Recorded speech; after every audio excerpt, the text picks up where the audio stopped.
Imagine a war, not against other countries, a war against birds. This happened in Australia. The enemy, the mighty emu. After World War I, many soldiers became farmers. They grew wheat. But after the war, wheat prices were very low. Farmers struggled. Then, emus arrived. These emus were hungry. They loved the farmers' wheat. Thousands of emus ate and destroyed the crops. The farmers were desperate. They asked the government for help. The government listened. They decided to go to war against the emus. It was 1932. The Great Emu War began. Leading the charge was Major GPW Meredith. He had soldiers armed with Lewis guns. These were powerful machine guns. Surely they could defeat some birds. The soldiers went into the fields. They saw emus everywhere. The emus ran. They were fast. The soldiers chased them. It was chaotic. The soldiers started shooting. But the emus were tough. Their feathers provided some protection. Many bullets missed their targets. The emus scattered. They disappeared into the bush. The soldiers were frustrated. This was not going as planned. The emus were clever. They seemed to know how to avoid the soldiers. They used the landscape to their advantage. Emus would split into smaller groups.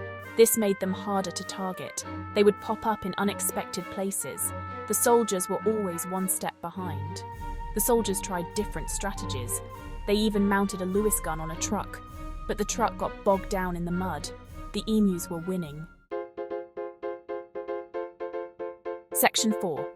The Media Frenzy, Emu War Headlines.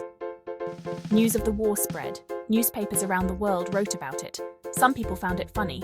Others were critical of the government. Headlines like "Emus win first round" and "War on emus costs taxpayers" appeared.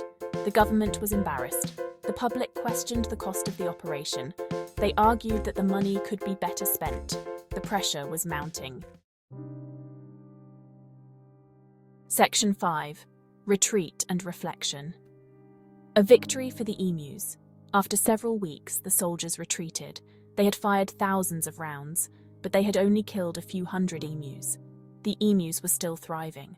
Major Meredith famously compared the emus to the Zulus. He said they were incredibly difficult to defeat. He admitted defeat. The war was over. The emus had won. The farmers were still struggling. But the government had learned a valuable lesson.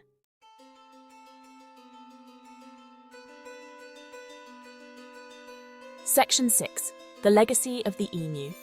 War, a cautionary tale. The Great Emu War is a reminder of the power of nature. It shows that even the best-laid plans can go wrong, and it highlights the resilience of the natural world. Today, the Emu War is a funny story. People laugh about the government's attempt to fight birds. But it's also a cautionary tale. We must respect the environment. We need to find ways to coexist with wildlife. And we should never underestimate the power of an emu.